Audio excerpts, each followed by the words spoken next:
Good morning, and we're going to continue with chapter 23, Frantic. Bounty hunters were hot on my... You want to sit on my lap, baby? You come here and snuggle. I'm sorry, I got my one little puppy dog. He doesn't like to share, that's for sure. A bunch of boogle outside birds.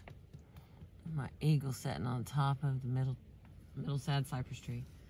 Okay, chapter 23, Frantic. Bounty hunters were hot on my trail. Didn't know it at the time, but a judge in Anchorage had put out a warrant for my arrest and given extradition papers to 2 deputies in LA. Their instructions were to find me, handcuff me, and bring me back to Alaska. I'd jumped my bail. The scene at the Children's Hospital up in East Hollywood was wild. Dorothy was there, talking about how I never should have had this baby. You done messed up again, she kept telling me. Billy Foster was around, telling me I wasn't capable of taking care of Donto. He wanted to carry the baby off to Lancaster, where Aunt Cat lived. No one was carrying my baby off nowhere. He was still having problems breathing, and these doctors better hurry up and figure out what's wrong. Meanwhile, a friend of mine named Joe Noriega shows up and laces my boots to the bounty hunters. Joe was a bail bondsman and former sheriff. He was a kind cat who had a crush on me and was worried about my welfare. You better get out of here, Etta, he said, 'cause these guys are after your ass.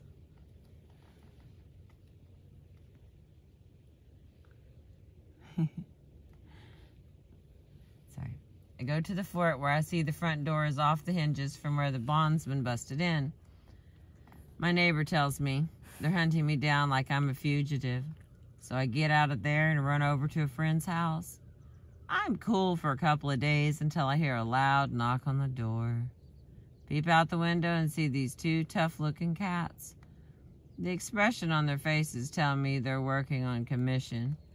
Bounty hunters, seedy-looking, hungry bounty hunters. I jump out the back window and crawl under the porch. I bang up my knee, which starts throbbing like hell, but I ain't moving. I figure they might be waiting for me. I lay low all day. When night comes, I creep on my belly through the yard under a fence and sneak into a neighbor's house.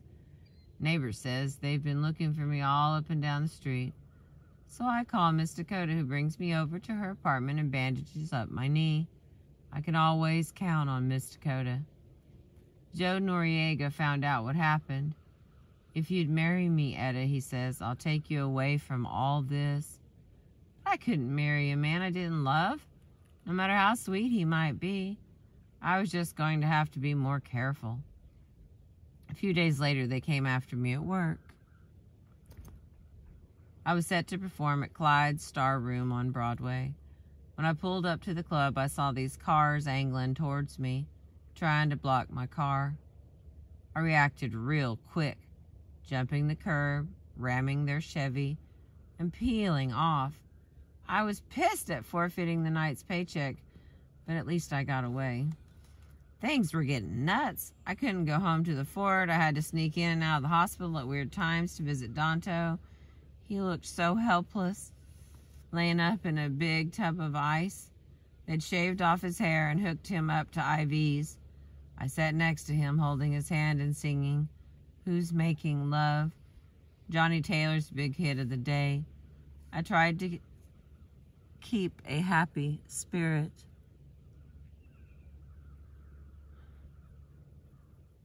There's the sun.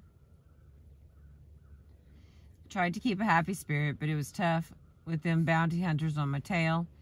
Once they nearly caught me in the hospital, but they couldn't take me because I managed to stay more than 4 feet away. Joe Noriega told me that if they drag you more than 4 feet, that's considered kidnapping and won't wash in court. Look, Joe finally said after a number of close calls, give yourself up, Etta. You can't run forever. Eventually, these guys are going to nab you. If you turn yourself over to the LA cops, I'll bail you out before them. I got the inside track. That's what happened. I turned myself in. They didn't put me in lockup, and Joe and the bounty hunters put in bail for me at exactly the same time. But as promised, Joe managed to get his papers processed first, which meant I was being released to his custody. I had to walk down this long ramp from the police yard to a gate where Joe was waiting for me. His arms were open and he was saying, "Just walk to me, Etta, don't worry about nothing. Just walk to me." I could see the Alaskan bounty hunter standing right next to him, yelling that they had me and this time nothing or no one was going to stop them. When I reached the gate, they grabbed for me when Joe punched one in the mouth and I scratched another down his cheek. Joe whisked me away, taking me down to his office in Long Beach, where he checked me into a sleazy storefront hotel. But after a few days, the bounty hunters showed up with legal papers that superseded Joe's. They had me dead to rights. "We're out of options," Joe had to admit. So I turned myself in, without being able to say goodbye to Danto. I was handcuffed and rushed to the airport. The bounty hunters turned out to be halfway decent to me on the plane. They took off the cuffs and offered me a drink. I refused. Instead, they got plastered and had a ball. I was just glad they didn't get sick all over me. It was a bumpy ride. In Anchorage, the judge was plenty pissed. "This woman," he said, "has been on the lam since June of '67, and here it is January of '69. Well, this time you are not getting away." Threw me in a big cell with a bunch of drunks, bushmen, white men, black men, Eskimos, hookers, pimps. This time I was really down and out. The only person I could relate to in jail was a white woman, a good-looking prostitute who was plain-spoken and honest. She kept talking about her former pimp, a black soldier boy named Artis Mills. I had met him last time I was in Anchorage and remember this tall man with coal black skin, a shiny panther color that turns me on. He was extremely handsome and in some funny way reminded me of John Wayne. The girl went on and on about Mills, how he was smart, how he was sweet, how he was loyal, how he was the best looking and the best loving man she'd ever known. "But whatever you do, Etta," she said to me, "don't get involved with Mills. He'll steal your heart. Avoid the man." Well, that's all I need to hear. When someone tells me not to do something, my perverse personality goes the other way. And when a woman talks about a man with that much passion, I can't help but be curious. So I made a mental note. Once I got out of jail, I was going to check out this Artis Mills. Meanwhile, my only friend in Anchorage turned out to be Fred and Jeanette Johnson. Friends. Fred and Jeanette Johnson. He was a highly intelligent guy, a lieutenant in the Air Force, and husband of the woman who owned the nightclub where I'd worked. Fred was also an accomplished architect who had built the state capitol in Juneau. "One way or the other," he told me, "I'm going to find a way to bail you out of there."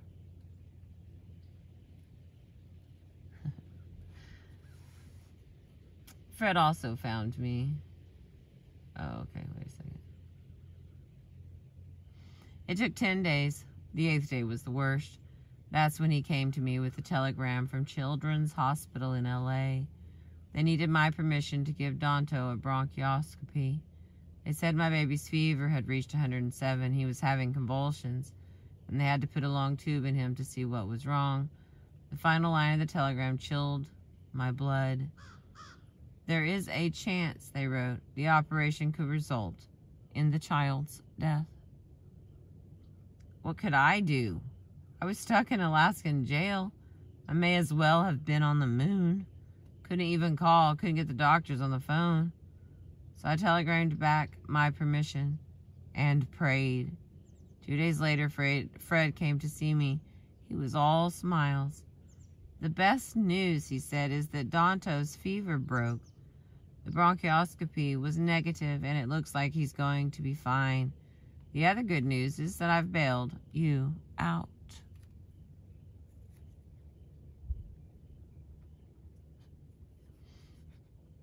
Fred also found me a badass lawyer named Renfrew, who immediately started fighting the case. The legal maneuvering, though, would take months. Meanwhile, I learned that Billy's aunt Cat had taken Donto to Lancaster to live with her. That wasn't the greatest situation, but at least a God-fearing and sober woman was looking after him. In Anchorage, Fred and Jeanette looked after me. I lived in their house before moving into an apartment over their nightclub where I worked a regular gig. I wasn't shooting heroin, but I was smoking lots of grass. Good grass was one of the things that also drew me to Artis Mills, the man I heard so much about from the white woman in jail. He always had primo weed. Artists came by the club to check out my singing.